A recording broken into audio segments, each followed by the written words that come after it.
Hello guys, എല്ലാവർക്കും റാൻസ് learning പോർട്ടലിന്റെ +1 zoology ക്ലാസ്സുകളിലേക്ക് സ്വാഗതം. നമ്മൾ ഇവിടെ ഇമ്പോർട്ടൻ്റ് ആയിട്ടുള്ള നമ്മുടെ ECGയെ കുറിച്ചിട്ടാണ് നമ്മൾ ഇവിടെ സംസാരിക്കാൻ വേണ്ടി പോകുന്നത്. അപ്പോൾ വളരെ സിമ്പിൾ ആയിട്ടുള്ള ഒരു ഏരിയ ആണ്, പ്ലസ് ഇത് വളരെ ഇമ്പോർട്ടൻ്റ് ആയിട്ടുള്ള ഏരിയ ആണ്. അങ്ങനെ പറഞ്ഞു കഴിഞ്ഞാൽ എക്സാം ബേസിൽ ഏറ്റവും കൂടുതൽ ക്വസ്റ്റ്യൻസ് വരുന്ന ഒരു ഏരിയ ആണ് ഏത്, നമ്മുടെ ECG എന്ന് വിളിക്കുന്നത്. നമുക്കറിയാം, ബോഡി ഫ്ലൂയിഡ്സ് ആൻഡ് സർക്കുലേഷൻ എന്ന് പറയുന്ന ചാപ്റ്ററുമായി ബന്ധപ്പെട്ടിട്ടാണ് ഈ ഒരു ഏരിയ നമുക്ക് എന്ത് ചെയ്യുന്നത്, നമുക്ക് പറയുന്നത്, കവർ ചെയ്യാനുള്ളത്. അപ്പൊ ഇവിടെ കാർഡിയോഗ്രാഫ് എന്ന് പറഞ്ഞാൽ എന്താണ്? അപ്പൊ എന്താണ് ഇലക്ട്രോകാർഡിയോഗ്രാഫ് എന്ന് പറഞ്ഞു കഴിഞ്ഞാൽ is A graphical representation of the electrical activity of the heart during A cardiac cycle ആണ്. അപ്പൊ കാർഡിയാക് സൈക്കിളിന്റെ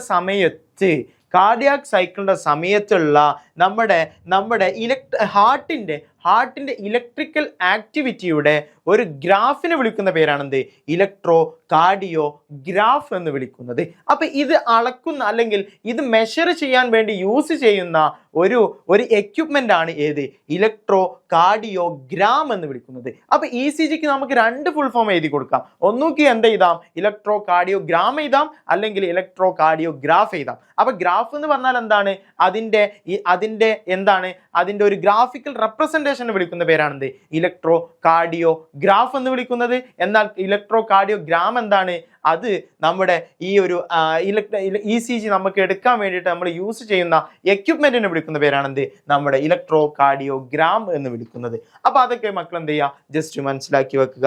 ഇനി നമ്മൾ പറയാൻ വേണ്ടി പോകുന്നത് വളരെ ഇമ്പോർട്ടൻ്റ് ആയിട്ടുള്ള ടോപ്പിക്കാണ്, വളരെ ഇമ്പോർട്ടൻ്റ് ആയിട്ടുള്ള സാധനമാണ് ഈ ഒരു ചിത്രം, ECGന്റെ ചിത്രം എന്ത് ചെയ്താൽ ഡയഗ്രാം ഒരിക്കലും മക്കൾ മറന്നു പോകരുത്.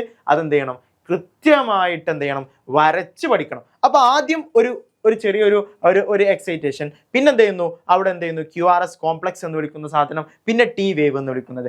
ആദ്യം P വേവ് ഉണ്ട്, പിന്നെ QRS കോംപ്ലക്സ് ഉണ്ട്, അതുപോലെ T വേവ് ഉണ്ട്. അങ്ങനെ 3 ഏരിയകളായിട്ടാണ് എന്ത് പറയുന്നത്, നമ്മുടെ ECGയെ കുറിച്ച് നമ്മൾ പറയാൻ വേണ്ടി പോകുന്നത്. അപ്പൊ നോക്കിക്കോ, അതിൽ ഫസ്റ്റ് നമ്മൾ ചർച്ച ചെയ്യുന്നത് P വേവിനെ കുറിച്ചിട്ടാണ്. അപ്പൊ P വേവ് എന്താ ചെയ്യുന്നത്, it represents the electrical excitation or depolarization of the ഏട്രിയയുടെ എക്സൈറ്റേഷൻ അല്ലെങ്കിൽ ഡീപോളറൈസേഷനെ റെപ്രസെന്റ് ചെയ്യുന്ന ഒരു വേവ് ആണ് ഇത്, നമ്മുടെ P വേവ് എന്ന് വിളിക്കുന്നത്. അപ്പൊ ഏട്രിയാസ് കൺട്രാക്ട് ചെയ്യുന്ന സമയത്ത് ഏത് ഗ്രാഫാണ് ഉണ്ടാവുക, ഏത് ഏരിയ ആണ് റെപ്രസെന്റ് ചെയ്യുന്നത്, അത് P ആണ്. P വേവ് ആണ് എന്ത് ചെയ്യുന്നത്, റെപ്രസെന്റ് ചെയ്യുന്നത്. അപ്പൊ ഏട്രിയാസ് കൺട്രാക്ട് ചെയ്യുമ്പോൾ നമ്മളെ P വേവ് ഇങ്ങനെ കാണിക്കും.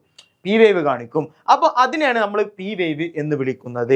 Which leads to the contraction of the both atria. രണ്ട് ഏട്രിയാസിന്റെ കൺട്രാക്ഷന് കാരണമാകുന്നത് ഏതിലൂടെയാണ്, നമ്മുടെ P വേവിലൂടെയാണ്. അപ്പൊ P വേവ് എന്താ കാണിക്കാന്ന് ചോദിച്ചു കഴിഞ്ഞാൽ ഏട്രിയാസിന്റെ കൺട്രാക്ഷനെ റെപ്രസെന്റ് ചെയ്യുന്നത് P വേവ് ആണെന്ന് മനസ്സിലാക്കുക. ഇനി അടുത്ത ഏരിയ ഏതാണ് QRS കോംപ്ലക്സ് എന്ന് വിളിക്കുന്ന സാധനം. QRS കോംപ്ലക്സ് എന്താണ് ചെയ്യുന്നത്, it represents the depolarisation of the ventricles which initiates the ventricular contraction.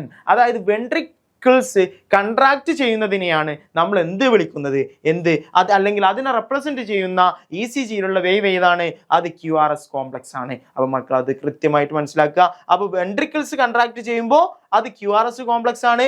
അതേപോലെ നമ്മുടെ P വേവ് എന്തിനാണ് ചെയ്യുന്നത്, ഏട്രിയാസ് കൺട്രാക്ട് ചെയ്യുമ്പോൾ ഉണ്ടാകുന്നതാണ് P വേവ് എന്ന് മനസ്സിലാക്കുക. അപ്പൊ മക്കൾ അതെന്ത് ചെയ്യണം, കൃത്യമായിട്ട് പഠിച്ചിരിക്കണം. ഇനി അടുത്തതാണ് മൂന്നാമത്തെ ടൈപ്പ് സാധനമാണ് ഏതാണ്, നമ്മുടെ T വേവ് അല്ലെ. T വേവ് വളരെ സിമ്പിൾ ആയിട്ടുള്ള സാധനങ്ങളാണ്. അപ്പൊ ഇതെന്താ ചെയ്യുന്നത്, it represents the return of the ventricles from the excited to normal stage, അല്ലെങ്കിൽ അതിനെ വിളിക്കുന്ന പേരാണ് റീപോളറൈസേഷൻ. നേരത്തെ പറഞ്ഞത് ഡീപോളറൈസേഷൻ, ഇവിടെ പറയുന്നത് റീപോളറൈസേഷൻ. എക്സൈറ്റഡ് ആയിട്ടുള്ള സ്റ്റേറ്റ് നമ്മൾ വിളിക്കുന്നത് ഡീപോളറൈസേഷൻ ആണ്. എക്സൈറ്റഡ് സ്റ്റേറ്റിൽ നിന്ന് നോർമൽ സ്റ്റേറ്റിലേക്ക് വരുന്നതാണ് എന്ത് വിളിക്കുന്നത്, റീപോളറൈസേഷൻ എന്ന് വിളിക്കുന്നത്. അപ്പൊ റീപോളറൈസ്ഡ് ആവുന്നത് എപ്പോഴാണ്, T വേവ് ഉണ്ടാവുമ്പോഴാണ്. അപ്പൊ T വേവ് ഉണ്ടാവുമ്പോഴാണ് എന്ത് ചെയ്യുന്നത്, റീപോളറൈസേഷൻ നടക്കുന്നത്. അപ്പൊ ഇതോടുകൂടി എന്ത് ചെയ്യും, നമ്മുടെ end of the T wave marks the end of the systole അല്ലെ. സിസ്റ്റോൾ എന്ത് ചെയ്യാണ്, സ്റ്റോപ്പ് ആവാണ്. അതോടുകൂടി ഒരു കാർഡിയാക് സൈക്കിൾ എന്താവും, കംപ്ലീറ്റ് ആവും എന്ന് എന്ത് ചെയ്യുക, മക്കള് മനസ്സിലാക്കി വെക്കുക. ഇനി നമുക്ക് നമ്മുടെ ഈ ഒരു നമ്മുടെ ECG നോക്കിയിട്ട്, ECG എന്ന് പറയുന്നത് ഒറ്റ സാധനം മാത്രമാണോ, ഒറ്റൊന്ന് മാത്രമാണോ ഉണ്ടാവുക, അല്ല. അത് ഒരു മിനിറ്റിലുള്ള സാധനമാണ് എടുക്കുക അല്ലേ, ഒരു മിനിറ്റിലുള്ള സാധനമാണ് എടുക്കുക. ഒരു മിനിറ്റിൽ കുറേ എന്തുണ്ടാവും, കുറേ ECGന്റെ കുറേ ഗ്രാഫുകൾ ഉണ്ടാവും അല്ലേ.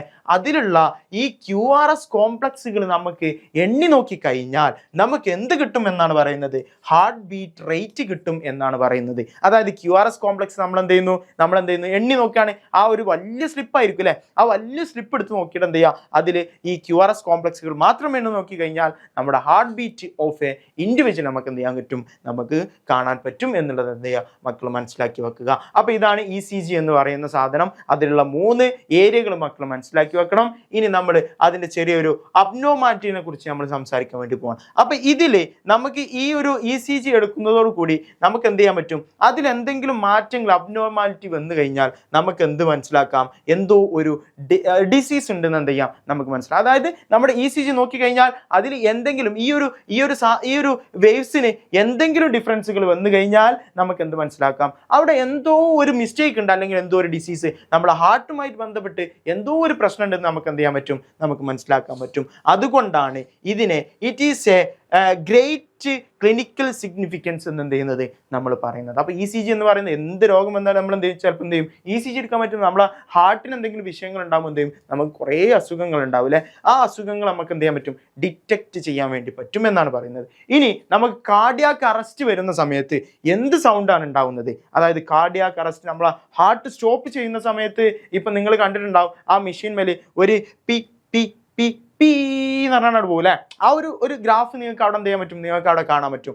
ആ ഗ്രാഫിൽ എന്താണ് സംഭവിക്കുന്നത്, അതായത് ആദ്യം പി വേവ് ഉണ്ടാകുന്നു, എന്നിട്ട് QRS കോംപ്ലക്സ് ഉണ്ടാകുന്നു, ഇവിടുന്ന് എന്ത് ചെയ്യുന്നു പി എന്ന് പറഞ്ഞിട്ട് ഇങ്ങനെയാണ് പോകും. ഇവിടെ എന്തുണ്ടാവില്ല, പിന്നെ T ഉണ്ടാവില്ല, T വേവ് ഉണ്ടാവില്ല. അപ്പൊ എന്ത് സംഭവിക്കാണ്, ഇതിങ്ങനെ ഡയറക്റ്റ് ഇങ്ങനെ ഒറ്റയടിക്ക് ഇങ്ങനെ അടിച്ചാണ് പോകും. അപ്പൊ എന്താവും, അതോടുകൂടി നമ്മൾ ഹാർട്ട് ആണ്ട് സ്റ്റോപ്പ് ആവുകയാണ്. ഹാർട്ട് സ്റ്റോപ്പ് ആയി കഴിഞ്ഞാൽ പിന്നെ എന്തുണ്ടാവില്ല, വെൻട്രിക്കുലാർ സിസ്റ്റോൾ എന്ന് പറയുന്ന സംഭവം ഉണ്ടാവില്ല.